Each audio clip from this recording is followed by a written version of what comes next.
Video में जो topic जो बताना चाहती हूँ जो पब्लिक के हित में है और पब्लिक को इसको समझना बहुत ज़रूरी है कि अपना देश में चल क्या रहा है और अपना देश में रिस्पॉन्सिबल कौन है। अगर कोई भी घटना घटता है या कोई भी प्रॉब्लम्स होता है तो हमको किसको ब्लेम करना चाहिए। इंडिया में क्या हुआ, जनरली हम लोग पॉलिटिकल पार्टी को ही ज़्यादातर सपोर्ट करते हैं और इंडिपेंडेंट कैंडिडेट को बहुत ही कम सपोर्ट किया जाता है। तो पार्टी जब अपना फेस जब बनाता है और अपना एजेंडा जब पब्लिक को देना चाहता है तो करता क्या है, एक ही एक सिंगल फेस उसका पॉलिटिकल फेस बनाता है। अगर सपोज एक पार्टी है, पॉलिटिकल पार्टी, तो उसका एक फेस बनाया जाता है कि ये ही आदमी है जो ये पार्टी के लिए है और ये पार्टी को ये ही चलाएगा। तो बाकी के जितने भी एमपीज, एमएलएज, इनका कोई ज़्यादा कोई रोल होता नहीं है। और पिछले वीडियो में भी जैसे मैंने बताया था कि हम लोग जब भी वोट करते हैं तो हम पॉलिटिकल पार्टी या पॉलिटिकल एजेंडास या पॉलिटिकल फेस को देखते हुए ही हम वोट करते हैं। आज प्रॉब्लम क्या हो रहा है, जब पब्लिक लीडर को ब्लेम कर रहे हैं कि एक्स लीडर ने कोई चीज़ कर नहीं पाए या वाई हमारे देश में कुछ चीज़ हो नहीं पाया है या इंटरनेशनली या नेशनली हेल्थ का प्रॉब्लम्स या हेल्थ केयर्स को नहीं किया गया है, वुमेन को नहीं संभाला गया है या प्रॉपर रोड्स नहीं है, प्रॉपर ब्रिजेस नहीं है, स्ट्रीट लाइट्स नहीं है। कंट्रीज में बहुत सारे छोटे छोटे गांव है जिसमें स्ट्रीट लाइट्स भी नहीं है और बहुत सारे बेसिक सुविधा भी नहीं दिया गया है। तो हम क्या करते हैं, डायरेक्टली एक पॉलिटिकल पार्टी के जो फेस है, जो चीफ फेस है, उसी को हम ब्लेम करते हैं। हमारे कॉन्स्टिट्यूशंस को हमको पढ़ेंगे तो आपको एक चीज बहुत क्लियर होगा। कॉन्स्टिट्यूशंस का भी मैं बात नहीं कर रही हूँ इधर। जब आप लोग अपने कॉन्स्टिट्यूएंसी में एमपी इलेक्शंस के लिए वोट करते हो तो आप उधर का फेस को देखते हुए वोट करना चाहिए। मगर पार्टी करता क्या है, उनको ये भी नहीं पता रहता कि उधर का फेस क्या है। मोटा मोटा उनको नाम पता जरूर रहता है कि ही इज द पर्सन जो इस पार्टी को रिप्रेजेंट कर रहा है। मगर इन रियलिटी होता क्या है, वो जो लोग जब वोट करते हैं तो उस पर्सन के कैलिबर के ऊपर उन लोग वोट करते नहीं है। उसका कोई इंडिपेंडेंट कैलिबर को जांचा नहीं जाता है, आई मीन जजमेंट नहीं लिया जाता है उस चीज़ का कि वो कितना पावरफुल है या कितना स्किल्ड है या कितना वो काम करने का क्षमता रखता है, कितना पब्लिक कोऑर्डिनेशन वो कर सकता है, इससे पहले उसने कितना सोशल वर्क किया है या कितने उसने पब्लिक के लिए काम किया है। ये सब चीज़ों में पब्लिक ज़्यादा ध्यान देता नहीं है, सिर्फ पॉलिटिकल पार्टी के सिंबल्स के ऊपर ध्यान दिया जाता है। मगर आज का सिचुएशन में हुआ क्या है, आज हम एक ही लीडर को हम लोग सभी मिलके ब्लेम करते हैं। मगर इसका रीजन, इस चीज का अगर हम रीजन सोचेंगे कि कौन है, किसने इस चीज को बढ़ोतरी दिया है, डेफिनेटली हम कॉमन पब्लिक ही है। क्योंकि हमारा फर्ज बनता है कि हमारा कॉन्स्टिट्यूएंसी में जो भी आदमी खड़ा था और उसका ही फर्ज है कि उस कॉन्स्टिट्यूएंसी का पूरा प्रॉब्लम संभाले। सपोज अभी आपका एक कॉन्स्टिट्यूएंसी है और उधर हॉस्पिटल नहीं है, तो वो हॉस्पिटल बनाना किसका काम है, पीएम का काम है या एमपी का काम है, ये आपको देखना पड़ेगा। अगर वो एमपी का काम है तो डेफिनेटली पीएम आके नहीं करने वाले हैं। इनफैक्ट मैं आपको एक बात बताती हूँ, पीएम को हम लोग इलेक्ट करते नहीं है, हम सिर्फ एमपी को इलेक्ट करते हैं और एमपी मिलकर पीएम को इलेक्ट करते हैं। ये वीडियो मैं आज इसलिए बना रही हूँ कि हमको पता चलना चाहिए कि हमारा राइट्स क्या है, हमको किससे क्या मांगना चाहिए। आज देश में प्रॉब्लम ये हो रहा है कि हमने वोट किसी और को दिए और एक्सपेक्टेशंस ऑफ दैट वोट किसी और से करना चाहिए और ब्लेम किसी और को किया जा रहा है। क्योंकि इसमें कॉमन पब्लिक का गलती इसलिए नहीं है क्योंकि जब वोट मांगा गया था उस टाइम कॉन्स्टिट्यूएंसी में जो एमपी खड़े हैं उनका फेस ज़्यादातर नहीं दिखाते हुए कौन इस पार्टी का लीडर बनने वाला है, उनके फेस के ऊपर ही वोट को मांगा गया था। तो आज प्रॉब्लम क्या हो रहा है, जब देश में प्रॉब्लम आ गया है तो लोग जो head of the political party है या हेड जिनको हमने नहीं एमपीज ने इलेक्ट किया है, आज हम उनको ब्लेम कर रहे हैं। मैं इस वीडियो को क्यों अपलोड कर रही हूँ कि आपको आपका राइट्स और आपको आपका हक किधर जाके जताना चाहिए ये आपको पता होना बहुत ही ज़रूरी है। अगर आप बोलेंगे पीएम में काम करना चाहिए तो पीएम का कितना रिस्पॉन्सिबिलिटी है ये सभी सिटीजन को पता होना बहुत ज़रूरी है। एमपी का कितना रिस्पॉन्सिबिलिटी, अभी जब इलेक्ट करते हैं तो कॉमन पब्लिक के माइंड में एक ही रहता है कि यही पॉलिटिकल पार्टी है जो हमारा पूरा प्रॉब्लम को सॉल्व करने वाला है। जब पॉलिटिकल पार्टी फंक्शन कैसा करता है, पॉलिटिकल पार्टी क्या करता है, अपना वोट को लेने के लिए पूरी प्रकार से अपना जो ग्रास रूट लेवल में पूरा प्रकार से उन लोग पहले टैप करते हैं, मगर एवरीवेयर उन लोग एक ही फेस को दिखाते हैं कि यही है जो इंडिया को बचा सकते हैं, जो अपने देश को बचा सकते हैं, जो लोगों को बचा सकते हैं। यही एक लीडर है जो सबसे ब्रिलियंट है और जो सभी काम कर सकता है। ये एक प्रमोट किया जाता है एक फेस को। अभी वही फेस को हर जगह में ग्रास रूट लेवल से लेकर हाई अपर लेवल तक ये एक प्रोग्राम किया जाता है। और पब्लिक को क्या लगता है कि पार्टी जो है वो उसको चलाने वाला वही फेस है और वही एक फेस है जो देश चलाएगा। और जो पब्लिक जो है ये जनरली अगर हम देखेंगे तो कंपटीशन जो है 1 to 1 लीडर के बीच में रहता है, मगर बाबा साहेब अम्बेडकर का कुछ ऐसा कॉन्स्टिट्यूशन में इंटेंशन दिखाई नहीं दे रहा है। उनका ये इंटेंशन है कि हर कॉन्स्टिट्यूएंसी में आप जब एमएलए या एमपी जब इलेक्ट करते हो तो आपका स्टेट में या कॉन्स्टिट्यूएंसी में जो ज़रूरत है आप उन्हीं से आप डिमांड कर सकते हो। फॉर एग्जाम्पल अगर एमपी है तो उनके कॉन्स्टिट्यूएंसी में समझो 5 हॉस्पिटल चाहिए, तो वो जो हॉस्पिटल बना के देने का जिम्मेदारी पीएम का है या एमपी का है ये सभी को पता होना चाहिए। क्योंकि लोग जब वोट करते हैं तो उन लोग एक पीएम फेस को देखते हुए वोट करते हैं, और जब वोट करने के टाइम काफ़ी लोगों को ये भी नहीं पता चलता है कि उनके कॉन्स्टिट्यूएंसी में खड़ा कौन है, और उनको उस कॉन्स्टिट्यूएंसी में जो भी लीडर खड़ा है उनका कैलिबर, उनका स्किल्स, उनका एजुकेशन ज़्यादा नहीं पता चलता है। उन लोग के माइंड में एक चिन्ह को फ्रेम किया जाता है कि यही एक चिन्ह है जिसको जाके आपको प्रेस करना है, और यही चिन्ह है जो अपना देश चला सकता है, और एक चिन्ह का जो लीडर है वही एक है जो देश को चला सकता है। बाबा साहेब अम्बेडकर का ये इंटेंशन कभी भी नहीं था। उनको हमेशा ही पता था कि ये देश को अगर एक पार्टी या एक आदमी के हाथ में दिया जाए और आदमी गलत है या नहीं कर पा रहा है, परफॉर्म नहीं कर पा रहे देश के लिए, तो पूरा देशवासियों को एक प्रॉब्लम होगा।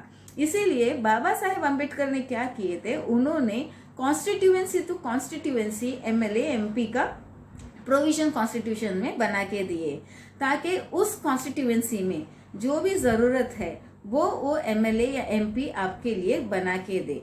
और एक बात क्या है कि लोगों को एक बार इलेक्शन हो जाता है और जब कोई पॉलिटिकल पार्टी जीत जाता है तो उनको लगता है कि वही लोग जीत गए, मगर उनका एरिया उतना ही गंदगी में रहता है, उनके बच्चे भी वैसे ही रहते हैं, उनमें भी ज़्यादा ग्रोथ नहीं रहता है, कोई ज़्यादा लीडरशिप क्वालिटी के बच्चों को ग्रोथ नहीं दिया जाता है। और एक बात है कि उधर किसी भी प्रकार का सैनिटेशन हाइजीन कंडीशन भी दिया नहीं जाता है। बहुत सारे आज सालों साल से इतने समय होने पर भी किधर भी एमपी या एमएलए बहुत स्पेसिफिकली आके कोई एरिया को ज़्यादा डेवलप नहीं कर रहे। और एक चीज़ जो कॉमन पब्लिक को क्या करना चाहिए, फर्स्ट थिंग, कभी भी कोई भी प्रॉब्लम है तो वो पीएम आके नहीं सॉल्व करने वाले, क्योंकि आप लोगों ने पीएम को कभी भी इलेक्ट किया ही नहीं है। आप लोगों ने एमपी को या एमएलए को इलेक्ट किया है, और आपका प्रॉब्लम्स है तो आपको एमएलए, एमपी, कॉरपोरेटर इन्हीं लोगों से आपको मांग करना चाहिए। ये पीएम को सभी एमपी मिलकर पीएम को इलेक्ट करते हैं, मगर इसका रीज़न क्या है कि एक पीएम जो बन जाता है और बाकी सब उन्हीं को इलेक्ट करते। इसका एक रीज़न ऐसा हुआ, भले बाबा साहेब अम्बेडकर का मेजर इंटेंशन नहीं था, मगर ये जो पॉलिटिकल पार्टी है, इन लोग ने अपना पॉलिटिकल पार्टी को इतने ग्रास रूट लेवल तक फ्लोट करते हैं, हर लोगों को दिमाग में एक लीडर और एक चिन्ह को प्रमोट किया जाता है और उसको रखा जाता है कि यही चिन्ह है, यही लीडर है जो तुम्हारा पूरा दुख को खत्म करने वाला है, वही एक मेसाया है जो देश को आगे बढ़ा के लेके जाएगा। इस चीज को समय के साथ फीड किया जाता है, लाइक जैसे आपके एक कंप्यूटर में जैसा एक डेटा फीड किया जाता है, उसी तरह से इस इंफॉर्मेशन को भी ह्यूमन बीइंग के अंदर फीड किया जाता है। ये कोई नया तरीका नहीं है, सालों साल से, हजारों साल से ये तरीका चलता आ रहा है ऑल ओवर द वर्ल्ड में। और कॉमन पब्लिक को क्या, हमेशा कॉमन पब्लिक क्या सोचते हैं कि हमारे जिंदगी में एक मिसाया आए, एक कोई सुपर लीडर आए और इनका पूरा गरीबी को हटा के दे दे। ऐसा कोई भी चमत्कार नहीं होने वाला है। हर आदमी को, हर सिटीजन को देश का सतर्क रहना पड़ेगा उनके साथ क्या घटना घट रहा है। वो गरीब भी है तो अमीर बनने के लिए, आगे बढ़ने के लिए या अच्छा पढ़ाई करने के लिए उनको करना क्या चाहिए, और उनको ये भी सतर्क रहना चाहिए कि वो गवर्नमेंट से क्या डिमांड करे। पॉलिटिकल पार्टी का मेन इंटेंशन एक ही रहता है कि पूरा देश को वो चलाए, और उसका एक फेस बताते हैं, और हर देश में उनका हर स्टेट्स में उसको प्रमोट किया जाता है। लोग जब इलेक्ट करते हैं तो उनको यही लगता है कि उन्होंने जो इलेक्ट किया उस फेस को इलेक्ट किया जो हर बैनर में दिखता है।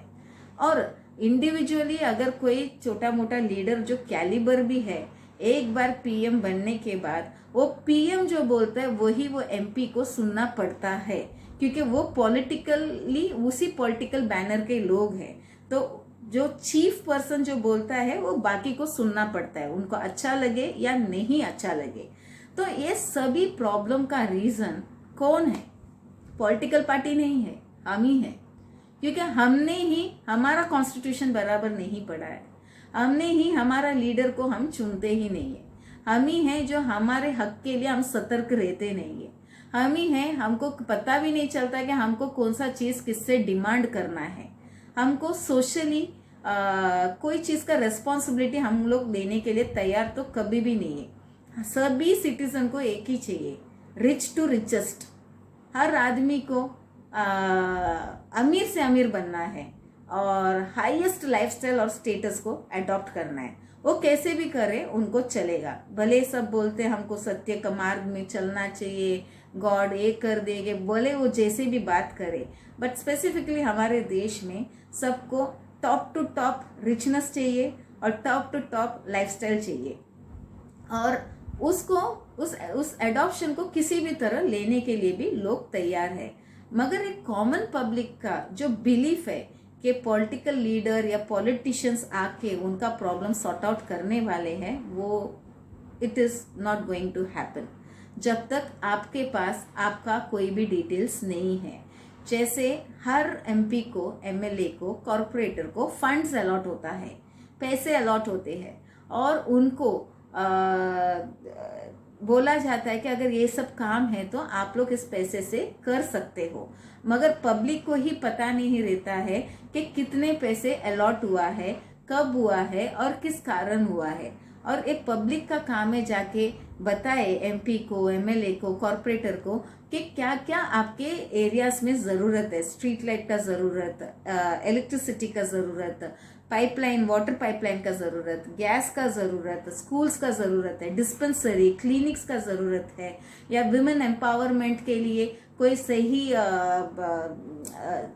प्रकार का काम नहीं है तो उनको क्या ज़रूरत है, बच्चों के लिए कोई अच्छे स्कूल्स नहीं है हायर लेवल तो उनको क्या ज़रूरत है, लाइब्रेरी का क्या ज़रूरत है, कंप्यूटर का, ये सभी ज़रूरत है। आपको क्या चाहिए फर्स्ट हर आदमी को पता होना चाहिए, मुझे क्या चाहिए, मेरा एरिया को क्या चाहिए, मेरा मोहल्ला को क्या चाहिए, मेरा कम्युनिटी को क्या चाहिए, मेरा कॉन्स्टिट्यूएंसी को क्या चाहिए, यह हर पार्टी, हर आदमी को पता होना ज़रूरी है।